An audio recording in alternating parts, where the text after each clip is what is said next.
Founder र director चाहिँ म थियो अनि अब 1 वर्षको भित्र 3 महिना अनि नेपालमा आएर धर्म परिचयको कामहरू गर्दैछु।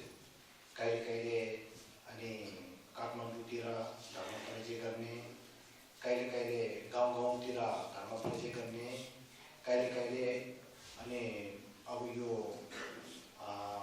प्रोग्राममै अब 4 चोटि आएको। अहिले चाहिँ शिवा चौथो हो, 4 चोटि आएको। अनि त्यस्तो गरेर यताउता धर्मको परिचय गर्ने, फेरि धर्मको बारेमा पहिला तिब्बतमा मैले लेख्ने, किताब बनाउने, त्यो फेरि पछि अनुवादहरूले नेपालीमा अनि अनुवाद गरेर नेपालीमा किताब यस्तो निकालिसकेको छ। अनि यो चाहिँ तिब्बतमा लेखेको किताब चाहिँ अनि तिब्बतमा भएको अनि बौद्धहरूले खास युवाहरूले धेरै नै पसन्द गर्ने, धेरै नै अनि त्यो मनपर्ने भएको कारणले यो नेपालीमा अनुवाद गऱ्यो भने राम्रो होला भनेर नेपालीमा अनुवाद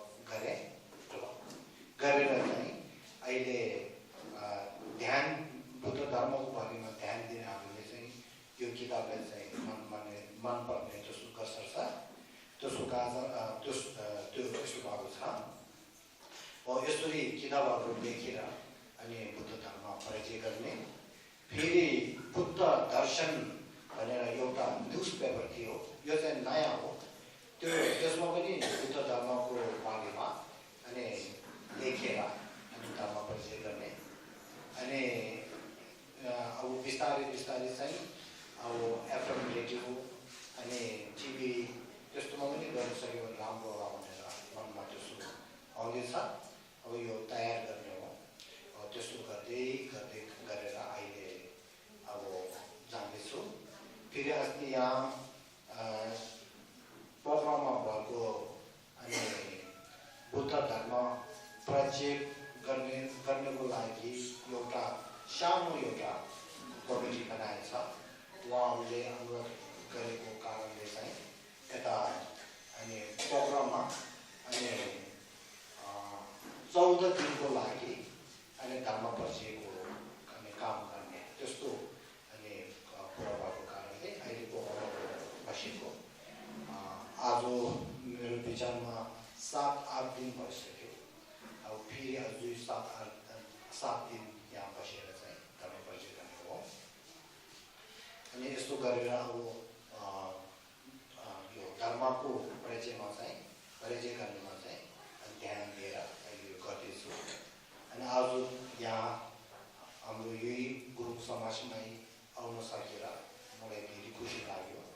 अनि हजुरहरू सबै यो एकमा मान्छे भएको कारणले हाम्रो बिचमा मान्छेको बिचमा चाहिँ हाम्रो कन्ट्याक्ट रिलेसन अनि सम्बन्ध राम्रो भएको छ। दुईमा चाहिँ हामी बुद्धकै चेला बौद्ध हो। बौद्ध भएको कारणले पनि हामी बिचमा धेरै सम्बन्ध राम्रो हुनुपर्छ, नजिक हुनुपर्छ। अनि धेरै नै अनि भित्रदेखि नै माया दया राखेर यताउता अनि फाइदा गर्नुपर्छ। अनि बुद्ध धर्मको बारेमा बुद्ध धर्म भने के हो भन्ने कुरामा भने हामी सबैले जोड दिएर थाहा हुनु पर्यो, फैलाउनु पर्यो धर्मको। त्यसको कारण चाहिँ हजुरहरू मिलेकोमा पनि धेरै खुसी लाग्यो। अनि अब म एउटा कुरा के भन्न चाहन्छु भनेदेखि बोधिसत्वहरूले काम के गर्नुहुन्छ भनेदेखि अनि सम्बोधन लेबीमा लेखेको छ। के लेखेको छ भनेदेखि अनि दुबेमोबुसी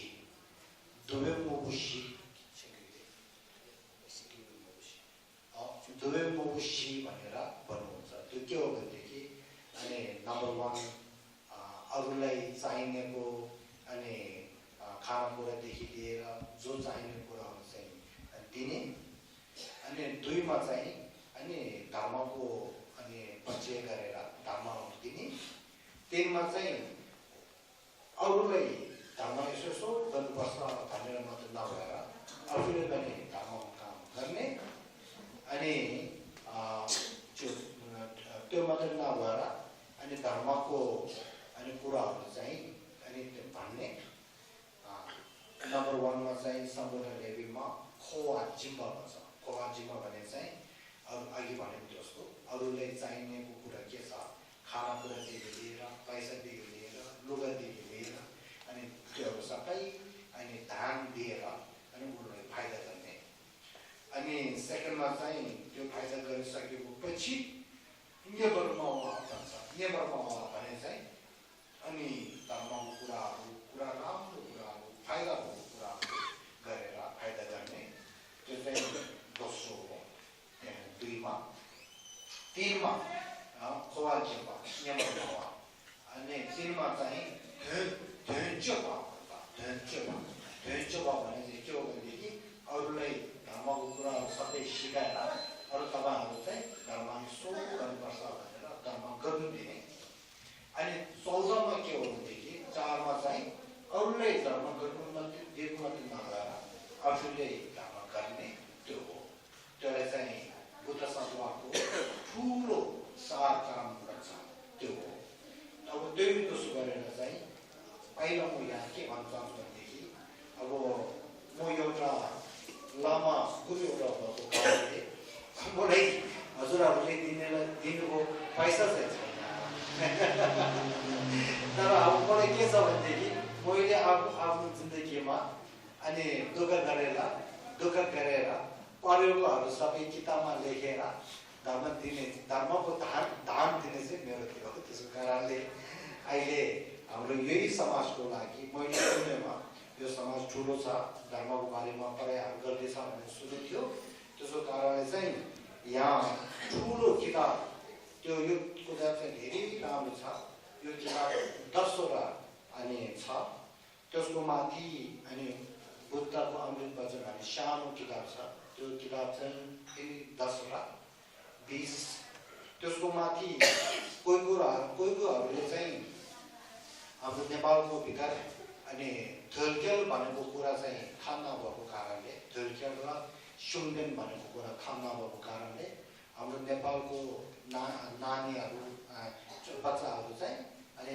त्यस्तो ठाउँमा ल्याएर गएर अनि पछि अनि त्यो धुर्खेललाई पूजा गर्ने बनाउने अनि त्यो जो अब तुमले गर्छ भूतलाई अनि विश्वास गरेर त्यस्तो गर्ने त्यसो हुँदो रहेछ त्यसोहरू नहुनुको लागि धुर्खेल भन्ने चाहिँ के हो धुर्खेलले अहिलेसम्म के गरेको छ भनेको त्यसको विषयमा एउटा लेखेको एउटा छाडेछ व्यक्तिमा एउटा छाडेछ त्यो चाहिँ कोही मान्छेहरूले अनुभव गरेको छ त्यस्तो किताब एउटा रहेछ यो चाहिँ यहाँ हजुरहरूले सङ्गीत दियो भने यो समाजले पछि भविष्यमा भनेर सोचेको थियो जो होस् खास 20वटा किताबमा छ अनि हाम्रो नेपालको बुद्ध धर्मपछि समाजको अनि बोझो भन्छ बोझो भन्ने चाहिँ